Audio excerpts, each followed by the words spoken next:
खिला रचाकुंडा भारतीय रियासत तेलंगाना में हैदराबाद से 56 किलोमीटर के फासले पर वाक़ है। 1360 ईस्वी के आसपास तामीर होने वाले ये किले काकतिया खानदान का शाहकार है। ये इर्द गिर्द का एक खूबसूरत 360 डिग्री मंजर पर भी पेश करता है। तेलंगाना हिंदुस्तान का जिला इसे 14वीं सदी ईस्वी में रेचरला नायका बादशाह अन्नापोत नायका ने बनाया था। इस वक्त तक रेचरला नायकों की राजधानी अनुमागुलु मौजूदा उमंगल में थी। तकरीबन 1360 ईस्वी में अन्नापोत नायका ने दारुल हुकूमत को अनुमागुलु से रचाकुंडा मुंतकिल किया, जहां इसने एक मजबूत किला तामीर किया था।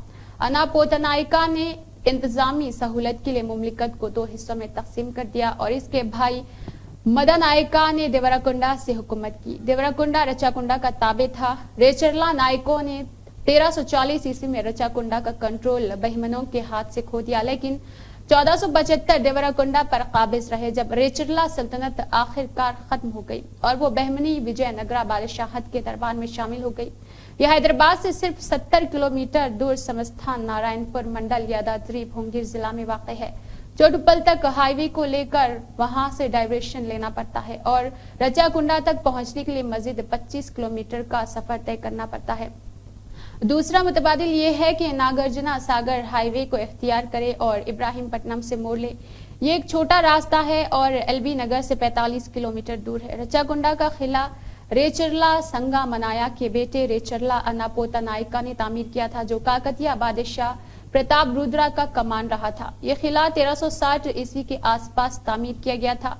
संगमा नायका ने जलपल्ली किला पर 1358 ईस्वी के करीब हमला किया, जब वो अपनी सल्तनत को बढ़ा रहा था। किला का मुहासरा करते हुए इसे सोमाकोला कश्तरियों ने गद्दारी के जरिए कत्ल कर दिया और उन्हें रेड्डीज और तेलुगु नायकों ने इसके अमल की हौसला अफजाई की थी। जब संगमा नायका के बेटों अन्ना पोन्ना तायका और मदनायका को इस बात का इल्म हुआ तो उन्होंने अपनी फौजें तैयार की और 1361 ईस्वी में जलेपल्ली किला पर हमला किया और सोमाला कश्तरियों को जंग में शिकस्त दी। उन्होंने अपनी इंतकामी कार्रवाई से बाज नहीं रखा और रेडी किंग्स और तेलुगु नायकों के पीछे पड़ गए। वो कुंडावती रेड्डी बादशाहों के साथ उस वक्त तनाज़े में आ गए जब उन्होंने श्रीसैलम के इलाके पर कब्जा किया, जो इस वक्त रेड्डी किंग्स के मातहत है। इसके बाद मदनायका ने अन्नापोटा रेड्डी को धानिकोटा के करीब शिकस्त दी, लेकिन धनिकोटा जीतने के बावजूद पदमायका के हाथ में नहीं आया। इस वाक़े के बाद रेड्स और रचाकुंडा के हुक्मरानों के दरमियान दुश्मनी उस वक्त तक खत्म नहीं हुई जब तक दोनों को बहमनी और बाद में विजयनगर सल्तनतों ने खा लिया। रचाकुंडा सल्तनत शुमाल में गोदावरी, जुनूब में श्रीसैलम, मगरिब में बहमनी सल्तनत और मशरिक में कोंडावेडू तक फैली हुई थी। रचाकुंडा के बादशाहों ने इब्तदाई बहमनी डी और बादशाहत की हिमायत के लिए बाद में बहमनियों और विजयनगर के बादशाहों के दरमियान जंग में उन्होंने विजयनगर बादशाहत से अपनी वफादारी तब्दील कर ली। इससे बहमनी के सुल्तान फिरोज शाह को गुस्सा आया, जिसने बाद में विजयनगर के साथ अमन मुआहदे पर दस्तखत किए और रचाकुंडा रियासत पर हमला करके इसे फतेह कर लिया।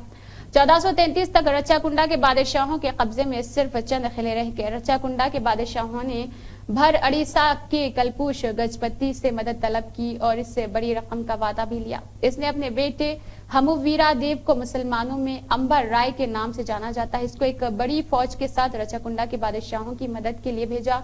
1461 ईस्वी तक रचाकुंडा के बादशाहों ने अपने तमाम खोए हुए किले हासिल कर लिए और इसके अलावा उनकी मदद से और गुल्लों के बादशाह बन गए, लेकिन इसके नतीजे में वो अपनी आजादी खो बैठे और उड़ीसा के गजपतियों के मावन बन गए।